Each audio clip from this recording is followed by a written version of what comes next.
All right. Yeah.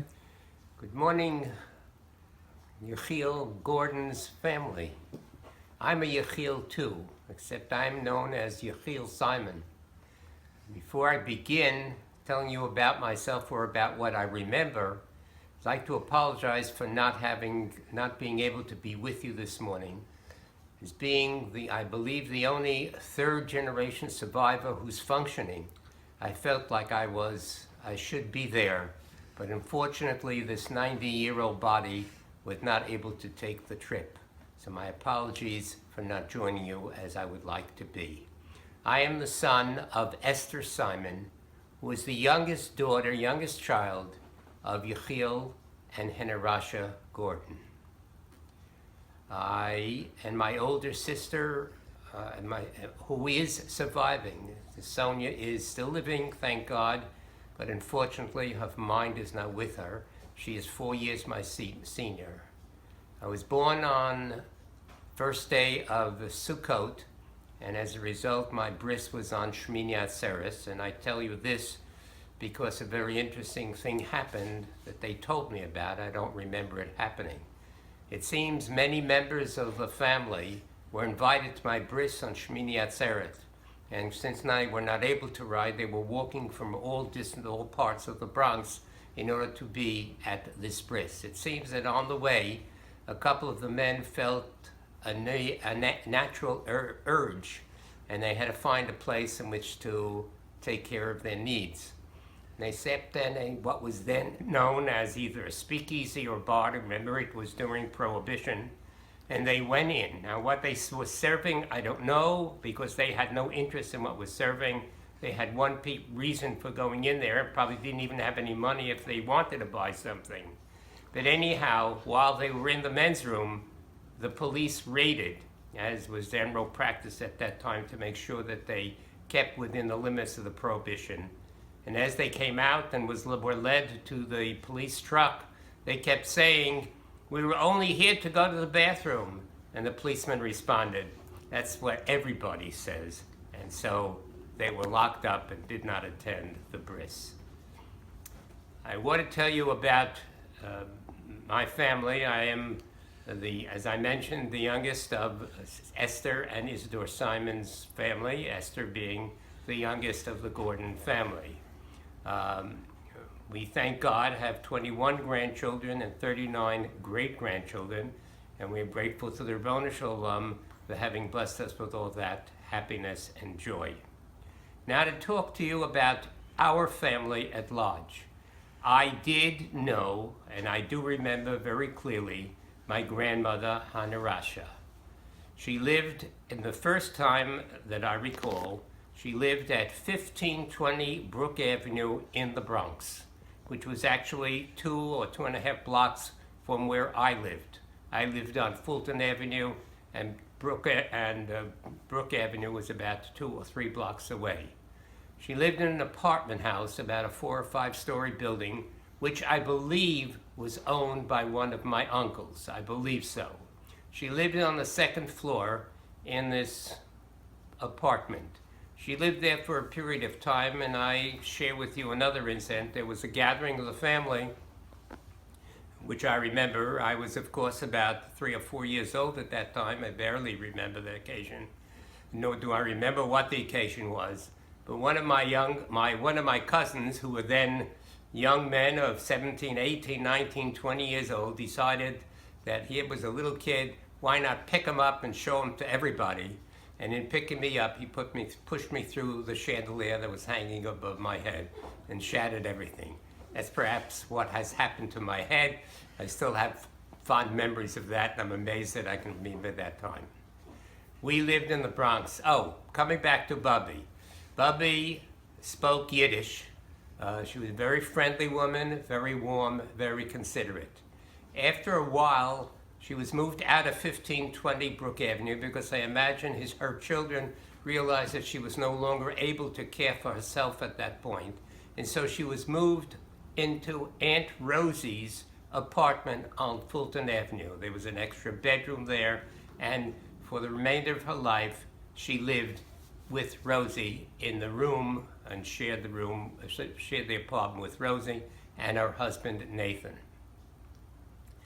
As far as our relationship with the uncles, I do remember all of my uncles and my aunts, from my mother and from Charlie and Saul and Julius and Noach and here I go again. Becky. Huh? Becky. Becky, of course I should remember that.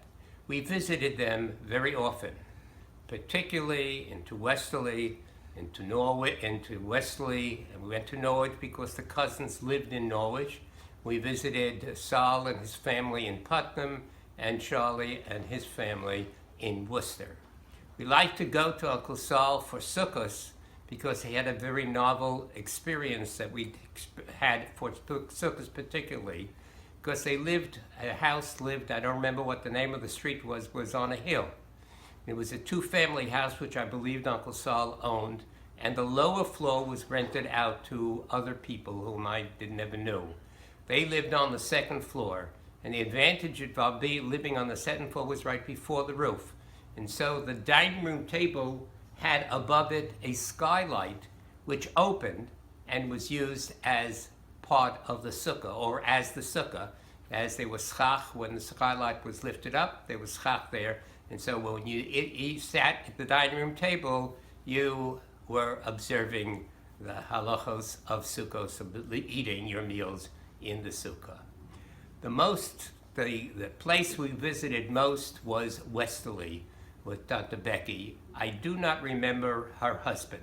I only remember Tante Becky at that time. It was the fact that it was near the beach.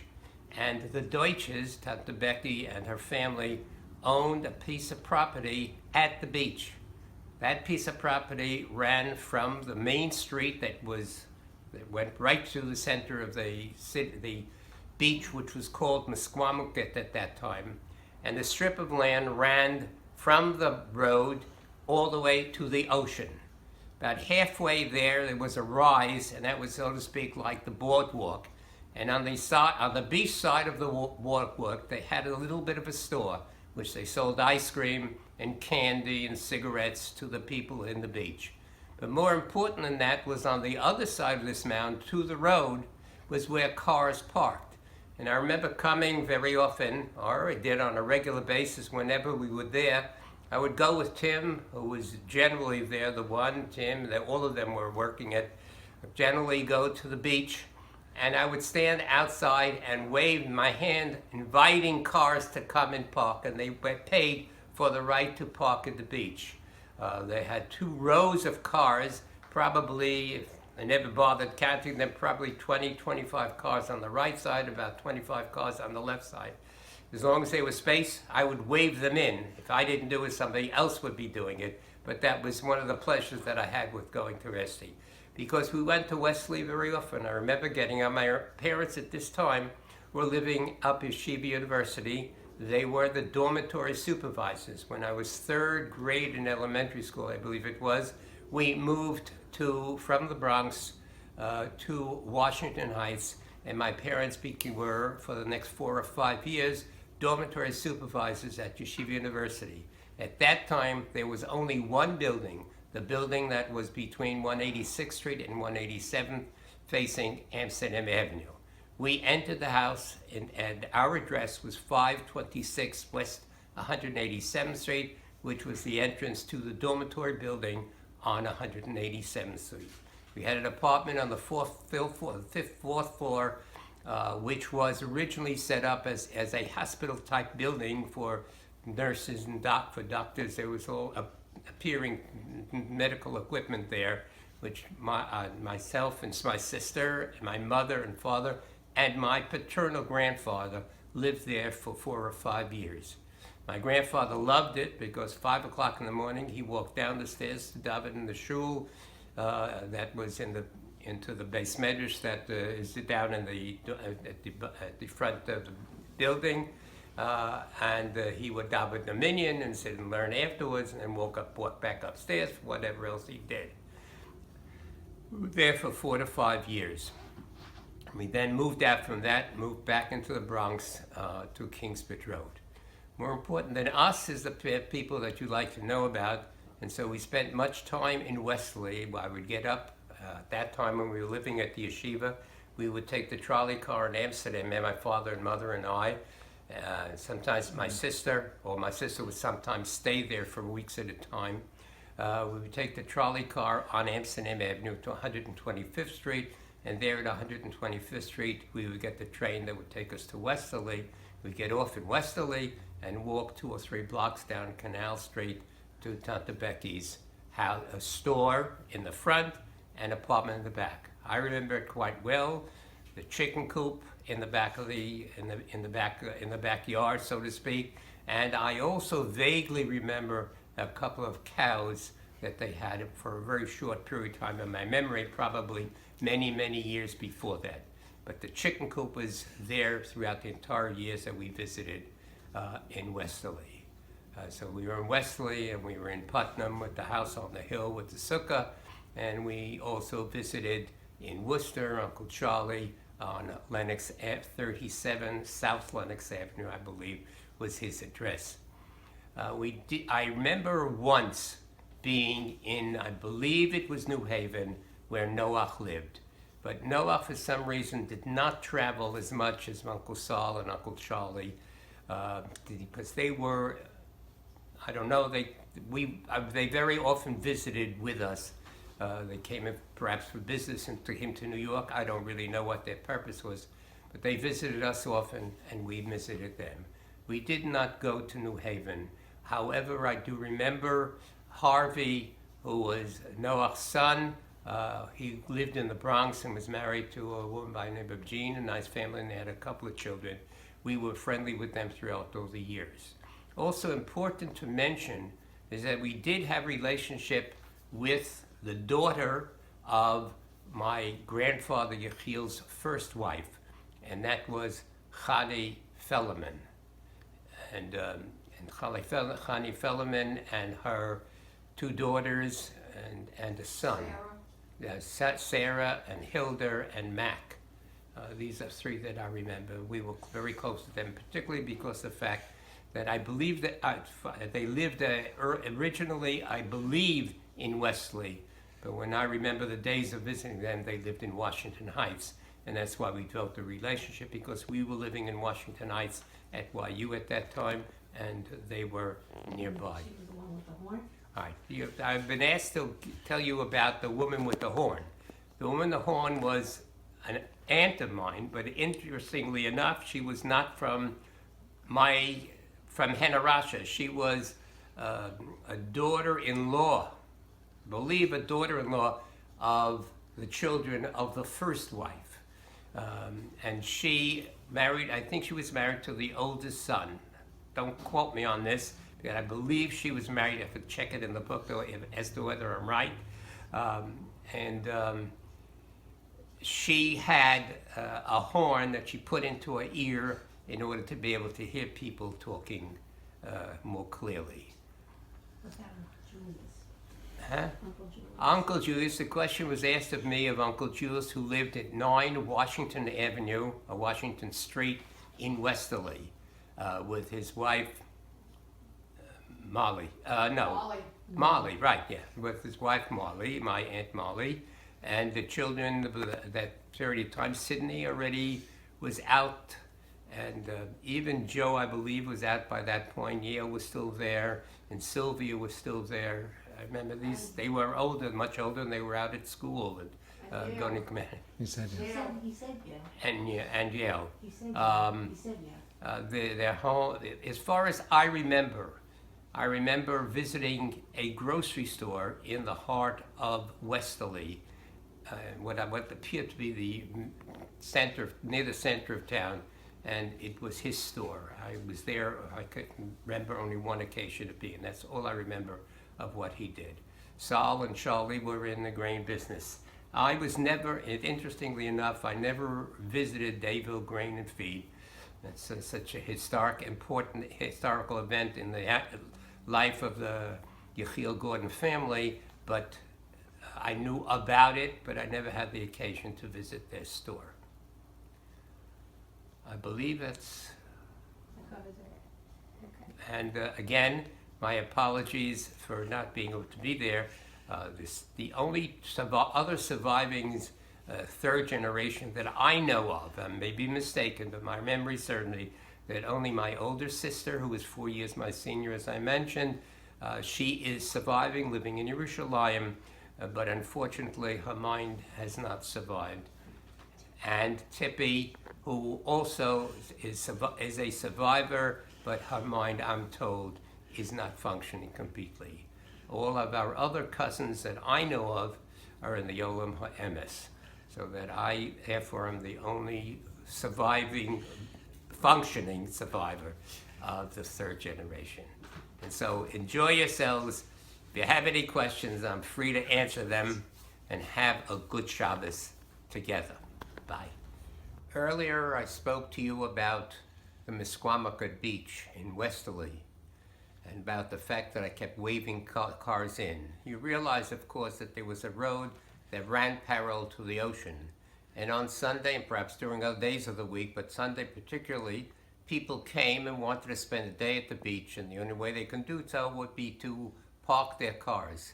And so the Deutsches had this piece of property that I mentioned, and I would help direct cars to come in, indicating to them that there was room on our lot to park their car. After the parking lot was filled, hopefully from a business point of view, or if there was stopped being any traffic, at that point, I would go to the beach and into a little hut that was built in front of the mound outside, away from the beach, facing the beach. People would come there in the store, and we would sell them candy or ice cream or sodas or cigarettes. I would work that store. Sonia did that, and I did. In fact, Sonia stayed there more often than I did. She sometimes stayed in Westerly and would go more often than I did. I was still too small to travel on my own and to be left on my own, but when I had a chance, I would have the privilege of being able to help. Incidentally, we should mention the fact that Julius Gordon of Washington Street in Westerly also owned a piece of property at the beach. But they did not use it the way the Deutsches did. They had a house on the beach, which they rented out, and their income came from that. For the Deutsches, it was the parking lot and the candy that brought the income to them. I would like to mention about one interesting factor, or one interesting incident of a person that I had the privilege of meeting. You're aware of the fact that my Zeta, Yechiel, had a sister by the name of Mariasha, who married a Mr. Ichkowitz. Now, they had a son by the name of Yechiel. And what was interesting about it is that he was known as the Schwarze Yechiel. Why was he known at that name? Nothing pejorative about it, but rather the fact that he had a black beard, because there was another Yechiel, I believe, who lived in Norwich, who had a red beard, and he was known as the Reita Yechiel. And I had the privilege of seeing Yechiel Simon. I remember Yechiel Ichkowitz. I remember I was a youngster, must have been 7 or 8, maybe 9, and I was in Westerly, and there was a man sitting in the driveway between Aunt Becky's house and the house next door. And this man was Yechiel, the Schwarze Yechiel. I believe he lived in Westerly in the house next door. That was my impression, that he lived in the house next door to Tante Becky. Becky was at 125. I have no idea what his address is. That's my impression. I could be wrong about that, about a lot of things. Remember, I'm thinking about things a long time ago. We did not get to know the family, the other family of my grandfather, his first wife. The only ones that we really did know was Hannah Fellerman. We came very frequently. I think the Fellermans and her husband lived in Westerly for a period of time, although I do not remember ever seeing them in Westerly, just hearing about it. But we got to know them because at some point in their lives, they moved to Washington Heights. And they lived in the 170s or something like that. I don't remember exactly the street number. And so we became quite friendly with them, and we maintained a relationship with their children, their daughter Sarah, and their son Joe, and Hilda. And it was Sarah that we retained relationship with for a long period of time, because Mac, the son's name was Mac, moved to Alaska, and we lost contact with him. And I don't know what happened with the other sister. She probably lived in California. But one of the sisters had children. Remember, I cannot recall her name. The oldest sister had a couple of girls that I remember. They also lived in New York for a period of time. But it's not the Chana who lived throughout the time. And we retained a relationship with Sarah. Unfortunately, Sarah did not have any children of her own. She moved at one point to Connecticut, and that she remained for the remainder of her life. But then she moved to, after her husband died, she then moved down to Florida and had an apartment in Florida, in Miami Beach, and we would visit her quite often there. The only members of the other family that we knew were the Auslanders and one other family whose name I cannot recall at this time. As far as the beach is concerned, we spent a lot of time on the beach. Besides working to help income by drawing cars in, we spent a lot of time at the beach. During the middle of the week, we would get there very often, and that was a very important part of our summer vacation. I'm sorry I can't think of anything more at this point, and so thank you for the privilege of allowing me to talk to you. Enjoy yourselves, and best wishes. Bye.